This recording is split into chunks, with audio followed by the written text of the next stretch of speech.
Sveiki visi, jau rytais truputį šaltoka darosi. Čia komentarų skaičiau, klausė, kodėl aš ten BMW neperku tokių kaip mašinų. Nežinau, tikriausiai bijau tokias mašinas pirkti, nes realiai visos dažniausiai būna truputį pavargusios. Nebent tokią galėčiau bandyti nupirkti per aukcioną iš užsienio. Bet irgi jas gan sunku nupirkti ir ypač pigiai, kad nupirkti labai sudėtinga. Tai ir kažkas parašė, tai svarbu ne Opelį. Tai dabar važiuojam pasižiūrėti Opelį. Atvažiavau prie Opel Astros. Dabar toks oras, kad ant kėbulo labai daug nieko nesimatys, nes yra rasa tokia. Taip, man svarbu padangos M+S, tiek kad paskeldėsias, ne kažkokios. Čia smulkus pabrėžimas. Šiaip jinai tai nevažiuoja, o jie tų padangos, tai čia metimų į šiukšlinę. Šakės čia. Tai tokias papildomas išlaidos ant vieno ant padangų, koks, nebent atrašiau pas save kažką tokio iš gerų padangų, tai bet jau 100 eurų jau reikėtų man ros skaičiuoti. Nuo akmenuko rūdyje. Mašina iš Vokietijos parvaryta. Sparnai gražus, nesurūdyje. Čia irgi viskas labai fainiai atrodo, šiaip man ir sakė, kad kėbulas kaip ir neblogas. Kiekviena pačia. Glušakas parūdijęs ir neaišku, kiaurai ar ne. Technikiniai reikia praeiti. Veidrodėlio nėra. Čia nieko nematysit jūs. Aš sunkiai matau. Taip, yra antra automatinė dėžė. Tai jinai užsikuria, sakė, ir užgest. Čia tokia smulkmenė. Aišku, veidrodėlis čia nedaug. Už kokį iki 10 eurų galima gauti. Čia gal tie paliukai jau žiūrėta. Mechanikas čiupinėja. Ir čia veidrodėlio kažkodėl tai nėra. Įdomiai. Ant stogo nieko pažiūrėti negaliu, gaila, kad šitų nėra. Būtų joda, tai tiesiog joda lipnė juostelė, izoliacijos užklijavai ir viskas. Čia gal ragai kokie buvo uždėti. Salonas, benzinas, dujas, 1.8 automatas. Mano nuomonė, kad automatinė dėžė jai pridėta ne šiaip sau. Problema greičiausiai jaučiu kompas rodo, kad nesiveda dėl automato. Kažkada panaši situacija yra buvus pas mano tėvuką, bet taip ir pardavė netaisytą. Ir ten buvo irgi Opelis, man rodos, jeigu neklystu, bet markės nepamenu. Kiek ten buvo robotas. Šiaip kaina pasakyta yra 650 galutinė. Jeigu dabar dar pridedu, tarkim, padangas, šiaip tai iš viso lietnikai geriau būtų, tai PVZ 100 PM, 6 PM, 7-800, veidrodėliai koks 20 eurų, 8,20. Technikinis. Glušas, jeigu iš kiauras yra bakelis, dar kaip minimum koks 100 eurų. Tai technikinė, kad praeiti ir jeigu per stebuklą pavyktų užvesti, tai man jau jos veikina 1000 eurų.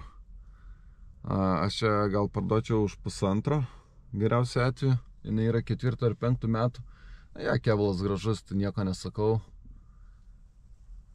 Bet už 6 PM pirkti man ją, nežinau, nemanau ar verta. Turėčiau tikrai pirkti už tokią kainą, kad tiesiog žaisti ir blogiausiai atveju, kad išmesti ją būtų negaila. Bet jinai, jo, kėbulas geras. Būtų mašina 2015 metų, tai gali imtis belę ką ten padaryti dėl kėbulo vien. Atgaivinti. Tai manau tiesiog aš ją negaišiu laiko, lėkiu aš atgal pas save į garažą. Yra ten darbų, mondikį reikia paruošti technikiniai pirmai, bus ir antra. Ieškosim vieno dalyko, sakė, kad kurų įpilti turi būti leika originali po prie zapaskės kažkas tokio bagažiniai, tai atvažiavęs iš karto ir lendu prie bagažinės. Radau tokį dalykėlį, įdomu, kam jisai skirtas, net nelabai žinau, reiks gal paguglinti. Ir taip, čianais prie komplektų yra leikutė. Tai realiai, jeigu nebūtų žmogus pasakęs, kad yra leika, kuris skirta yra į baką įdėti, tai tikriausiai būčiau nesupratęs. Tai pabandom. Tai tiesiog čiaukšt ir atsidarė. O tai kaip, netgi gilin pastūmus atidaro ir antrą skyrelį, tą vadinamą. Yra priemonė. Tai realiai, ko praeitą kartą nepasakiau, tai jeigu jum baigtųsi saliarka ir pagautų oro sistemą, tai jum vis tiek nepavyktų užvesti, kad jūs ir to saliaras įsipilsit. Tai jum reikėtų pasistatyti į šitą vietą pompelę. Pavyzdžiui, tokią pompelę įsimontuojat ir jeigu esat labai drąsus važiuoti ant geltonos lemputės, kad pasibaigs kuras ir kad nebijot sugadinti purkštukų važinėdami ant geltonos lemputės, su geltona lemputė, gal taip gražiau pasakyti. Tai tada turėkit šitą visą laiką prie savęs, pompytę čianais ir kanistrą, kad įsipilti galėtumėt saliarkas. Tada prisipumpuosit ir vėl važiuosit. Mes ją paliekam čia ir atgal ratą reikėjo uždėti, nes po ratų jisai. Tai parkai sutvarkyti, buvo šitas laidas patrūkęs fiškės ir šitos fiškės, ar šitos buvo fiškės irgi laidas, tai palitavau, suviniavau, padariau kaip reikia, dabar dirba. Nerodo man lauko temperatūros, nerandu, kur dar daviklis tiksliai yra pas šitą mašiną. Gal jo ir nėra. Ir dar viena nauja problema tokia, kad reikės imti spidometrą, nes temperatūros rodiklė čia. Galvoju, kad bus varikliukas ant koks nors sugedęs, kažkas tokio. Tai dabar pabandysiu įsimti dar spidometrą, kažką pakrutinti, pažiūrėsiu, ar atsigaus. Jeigu ne, tada lysiu giliau ir bandysiu pakeisti tą varikliuką, jeigu tiks nuo kito modelio, jeigu panašus. Tai prisiminiau, pamačiau dabar, trūksta tos detalės. Žiūrėsim, ar tinka nuo senesnio modelio. Taip, vis dar liko vienos padangos šypus ištraukti, nes pirmą noriu spręstas problemas, paskiau tik tai bamperį prisitvirtinti, nes dar noriu surasti lauko temperatūros daviklį. Su kompiuteriu to įjungsim testą, parodysiu, ką jisai daro realiai. Ta temperatūros rodiklė visiškai atsigavo, bet pastringa. Prieš tai strigo grinai toj vietoj, nesikeitė vietą, o dabar pakilo, grįžo atgal, vieno žodžio kažkaip pastringa. Tai ką aš dabar padarysiu, tai bandysiu tą varikliuką išimti. Viskas buvo gerai, vis prisideda darbų. Čia tokie nedaryti darbai, tai iš viso galimai spidometrą sugadinsiu, bet vis tiek reikia, kad temperatūra normaliai rodytų, o ne taip, kad beleka, kaip man parduoti reiks. Skydelį sutvarkiau, bet ir sugadinau. Tai rodiklės viskas junginėjasi, tiesiog kai atgal surinkinėjau, nepakankamai buvo atsargus ir tiesiog vieną kraštą prispaudžiau ir gavosi įtrukimas tame kampe, ekraniuką suskaldžiau. Tai dėja neišėjo sutaupyti, nežinau, ką reiks daryti, kitą ekraną tikriausiai tokio negausiu. O rodiklės tai tvarkyti kaip ir išmokau, dar reikėtų pasipraktikuoti, bet jeigu reikės ateity, manau, bus ne problema. O ką dabar daryti? Nežinau. Šitas plonytis laidas yra tiesiog pažaliavęs visas. Reikia tą pažaliavusį laiduką sutvarkyti, nes kitu atveju gali būti, kad ventiliatorius neįsijungs, kai variklis kais. Tai arba temperatūrą pradės rodyti. Kažkaip tai nesugebu atrasti temperatūros daviklio lauko, kurioje vietoje pas Monde. Užsisakiau temperatūros daviklį, prieš tai jau buvau ieškojau, tikrai neradau, atrodo atidžiai pražiūrėjau. Ir jau užsakiau, kad man vienu žodžiu paruoštų temperatūros daviklį ir ką. Pritvirtinau lempą, tai pakišu galvą su prožektoriu, žiūriu, kas čia? Kas čia žiūriu? O čia pasirodo fiškė nepajungta, tai temperatūros daviklis. Atradau temperatūros daviklis, kur pasislėpęs. Tiesiog čia gal jum irgi būtų pamokėlė, kada nors nusimsit bamperį priekinį ir paskui nerasit tos fiškės, netyčia kažkaip tai. Nes realiai aš galvoju, kad šita fiškė yra halogeno, tai taip man ir gavosi. Tai dabar jungiu fiškę temperatūros, surenku atgal ir jau kaip ir paruošta važiuoti. Dar šypus ištrauksiu iš padangos ir registruoju jau tada techninį apžiūrai ramia širdim, kad galiu drąsiai važiuoti. Ką tik grįžau iš techninės apžiūros, turiu žalią lapą. Tai netikėjau tikrai, bet iš pirmo karto praėjo. Šiaip man pačiam kažkas subildė čia, šitoj pusėje atrodo vairuotojo keleivio pusėje, bet nieko neįpaišė. Tai galvoju, gal amortizatorius į pabaigą. Beje, pastebėjau, kad įsijungia kartais Webasto. Tai man mašina, kol bus pardavinėjama Webastos, nereikia, kad jinai veiktų, nes jinai įsijunginės ir iškrauti gali akumuliatorių. Tai reikės susirasti kuris saugiklis ir ištraukti, kad tiesiog neįsijungtų Webasto. Dar liko darbo, o jau galvau, kad ne. Tai va, dabar reikia įmontuoti priešrūkinius, technikinę praeitą taigi, ir trūksta dabar kilpos dangtelio, nes maišo dažus ir vis tiek yra tam tikrų vietų, kur reikės pagražinti, pateplioti. Tai bus puikus automobilis. Ir reikia surasti saugiklį, kaip sakiau, išjungimui, kad Webasto nedirbtų. Nes ir technikinį buvau įsigandęs, kas ten taip laša, galvoju.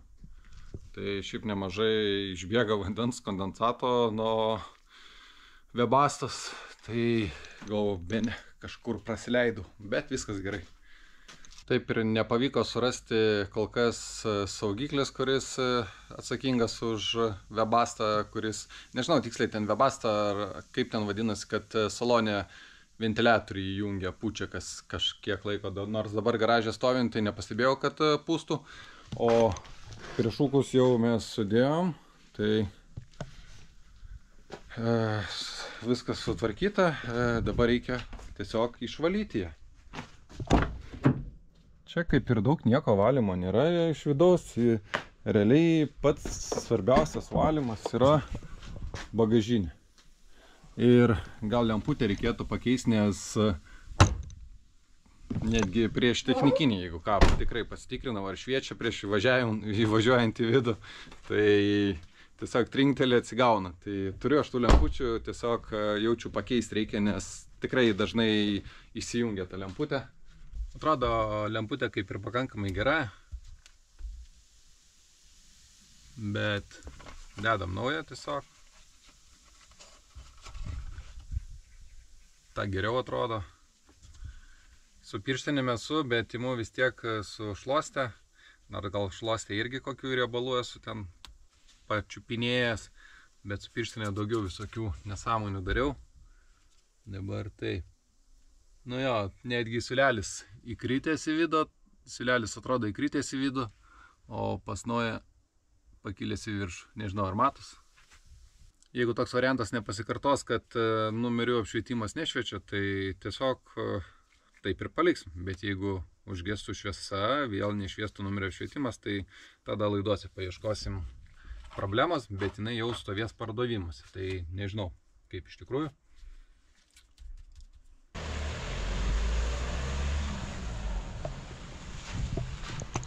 Tai Mondeo išvažiavo į pardavimus. Gerai, kad turiu žmogų, kuris man kartais gali padėti ir parduoti mašiną. Nereikia pačiam lakstyti per daug. Tai vieną Mondeo išvažiavo, kitą sugrįžo. Tai ką aš galiu pasakyti apie tas dvi Mondės ir šitą, kiek aš mačiau vakar vakare apie šitą Mondeo. Tai jos salonas yra stipriau, daug stipriau padrožtas negu raudonos.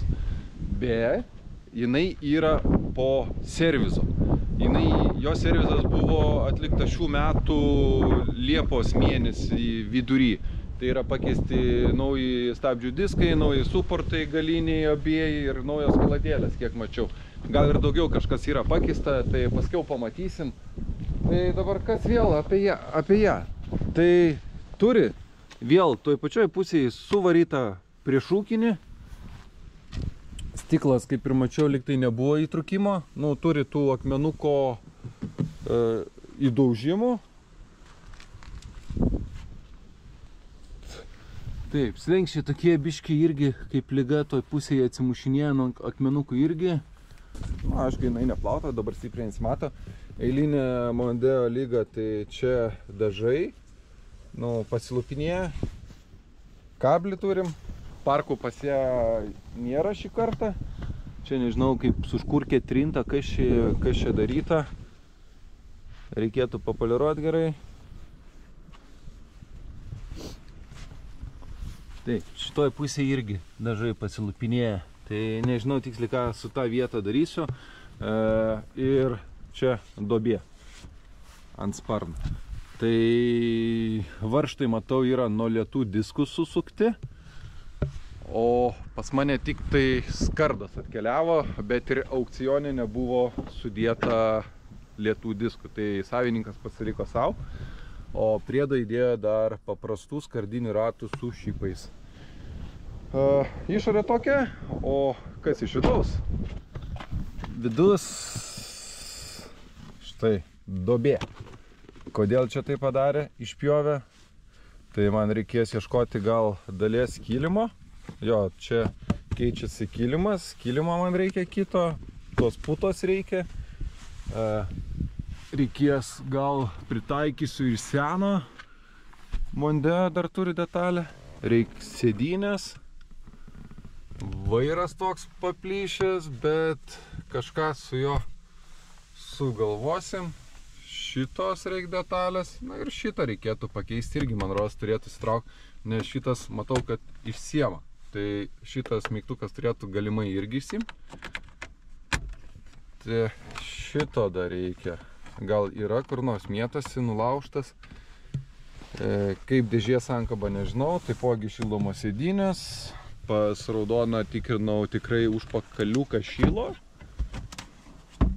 Tai čia salono defektai tokie ir būtų. Aš kažkaip tai vakar daug baisiau ją įsivaizdavau. O šitą dalį aš jau paskolinau raudonai mašinai uždėjau. Kažkaip daug optimizmo man jinai nepridėjo. Tai reikia temptis į garažą ir ardyti, nes jau mačiau, yra dangtelis nuardytas jos apatinio diržo tepale esančio tepalo siurblio.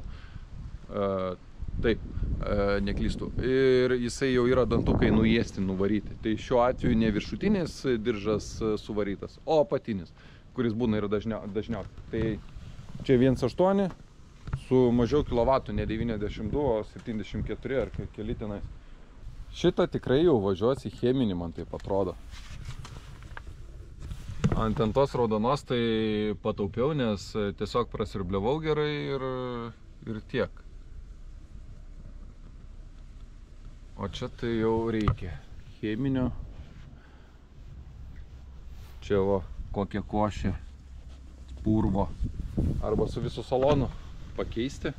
Gal gerai būtų jei odinį saloną įdėti, bet 100 eurų mėtyti vien tam, kad ant pardavimą ją, tai kiek pinigų gausi aš už ją, nežinau.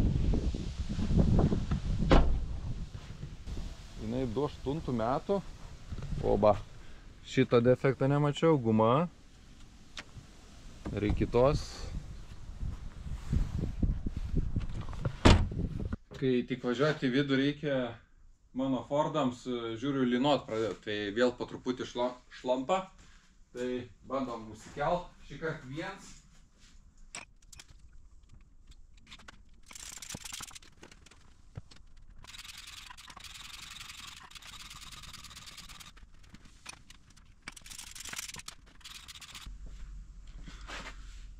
Truputėlį montažą padariau, kad atrodytų gyvenimas lengvesnis, tai belė kuris video tą patį gali padaryti. Tai aš stengiuosi žmogiškas laidas parodyti, tai be to aš nesu tikrasis mechanikas, aš esu tas, kuris daro viską po truputį, pirmą kartą, antrą kartą, antras kartas. Nu ir manau, kad šį kartą jau eisis greičiau. Yra patirties, tik nėra donorinio variklio. Tai galimai ištrauksiu motorą, išardysiu, matysiu kokią situaciją, ar reikia detalių, ar eina gauti, ar neina gauti. Ir blogiausia atveju aš ją įstumsiu, nes kitoj serijoje parvažiuoja kitas projektas, brangesnis, per kurį visus pinigus įsileidau ir net remontui neturėsiu tikriausiai. Tai tiesiog bandysim jai taip sutvarkyti arba žiūrėsim, kas negerai. Tai tikrai ne Porsche'as, bet prasideda iš P. Tai visą dieną darbavausi prie nuardymo. Šiaip kažką parodyti neužkliuvo. Tiek, kad gal paskiau pakalbėsiu apie, kaip čia net nežinau įsireikšti, apie mašinų gal prižiūrėjimą, taip pasakyti, nes realiai pa šitą mašiną yra vienų pliusų, o kur pardavime kitų pliusų. Tai gal paskiau prisėsiu, sugalvosiu ką pasakyti. Tai beliko realiai atsileisti pagalvę ir šitą pagalvę ir galima statyti jau ant stalo, nes viskas atjunginėta. Tai ką čia dar prieš rytojų parodyti.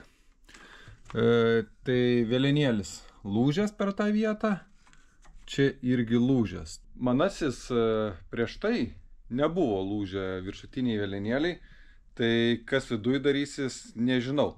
Bet realiai tada irgi situacija kita buvo. Tada buvo viršutinis diržas pagrindinis nutrūkęs, o dabar, nežinau ar matot, rytoj labiau pamatysim, čia matau, kad dantukai, aš matau, kad tenais yra nuėję, dantukų nėra ant diržo, tai ant stalo, kai bus daug aiškiau matysis. Šiaip tai dar vienas dalykas, Suomiai gražino man, atsiuntė tokią mašiną jau su šitą nuimtą detalę.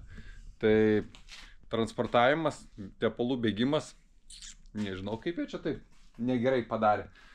Antrą kartą, kai jau ardai motorą trauki laukan, tikrai daug smagiau, jau žinai, kur įstringi, kur ką reikia nuimti, nes realiai, kad kompresorių ištraukti iš tos vietos, tai pirmą turi liktai atsileidi kompresorių, pasileidi į apačią tenais, bet jo ištraukti negali, nes traversas stovi.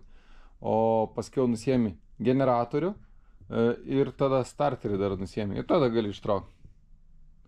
Arba gali variklį pakelti ir tada ištraukti. Tai diržas matosi, dantukų neturi visiškai, o čia prasideda. Tai suėdė vienu žodžiu. Kas viduje bus, matysim. Stengsiuosi aš, kaip stengsiuosi, jeigu gausiu senesnį 2006 metų variklį, tai čia jau bus grandinė, nebe diržas. Tai realiai, kur pas mane mašina grįžta, irgi tenais kiek domėjausi, irgi deda jie diržą, tai yra tokį diržą deda irgi per tepalą. Tai kodėl inžinieriai taip daro? Gal kad jūs garantinė atvažinėtumėt ir tiesiog pirktumėt kitą, nes tas diržas nutrūks ir jums kapiec. Dauguma žmonių jau turėjo iš tikrųjų sužinoti apie tokius dalykus, kad diržas mašinui per tepalą nėra gerai. Tai realiai ir tepalai geri neišgelbės, ir dažnas keitimas tepalų neišgelbės, tik tai pačio diržo keitimas. O kad diržą pakeisti, čia, man rodos, yra kas veikti. Bent jau taip atrodo, o pabandžius tik tai tada sužinočiau realiai. Bet kol kas man patinka ant stalo dirbti su varikliais. Tai kai ką įdomaus pamačiau, spyruoklė beveik iššokusi, čia išminamasis. Tai čia netgi padilės yra, beros per tą vietą kažkiek tai. Tai dabar, kodėl taip atsitiko? Kad man taip neatsitiktų. Hai, ką daryti? Keisk išminamai ir gausi naują. O čia tai patarimas geras. Nu, kažkas čia, kažin kaip važiavo. O, matosi nutrinta. Čia kol kas gražu. Tuoj nuimsim, pažiūrėsim. Smagratis kaip. Turi tokią situaciją kaip praeitam variklį irgi. Štai šį kartą varžtas paliktas. Tai buvo įdėts. Šiaip mačiau, kad galvojau, kad nedaverštas, bet nulaužtas. Tai tikiuosi taip pat sėkmingai įsigręš kaip ir praėjusis, jeigu iš vis bus remontuojama ta galvutė. Beje, smagratį pasižiūrėjau, tai sankaba, diskatorius kaip ir geri. Ir smagratis spėčiau, kad geras. Dar patirties biški trūksta, bet norėtųsi, kad geriau atstumtų, bet atstumė. Iš pažiūros į siurbimo vožtuvai atrodo kaip ir neblogai, tikrai geriau negu pas mane, bet išmetimo matas, kad yra visi lankstyti. Geriausiu atveju bus gyvi tik tai iš siurbimo. O dar vienas dalykėlis toj. Nelabai patiko man ir šito forma tokia biškį atrodo banguota, įtempėjo roliko ir garsas. Tai reikia naujo. Darbeliai po truputį juda, tai dabar toks belenėlis. Štai fokus pokus, čiaukš, čiaukš. Tai tiek iš jo yra likę ir dar šitą detalę šioje vietoje trūkusi, nuotrauką pridedu. Tai nežinau, gal pavyks dar šitą galvą atremontuoti.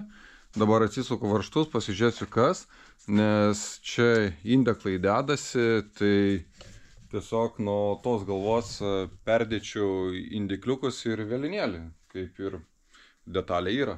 Svarbu, kad po šitų dangčių būtų viskas gerai. Tuoj pažiūrėsim.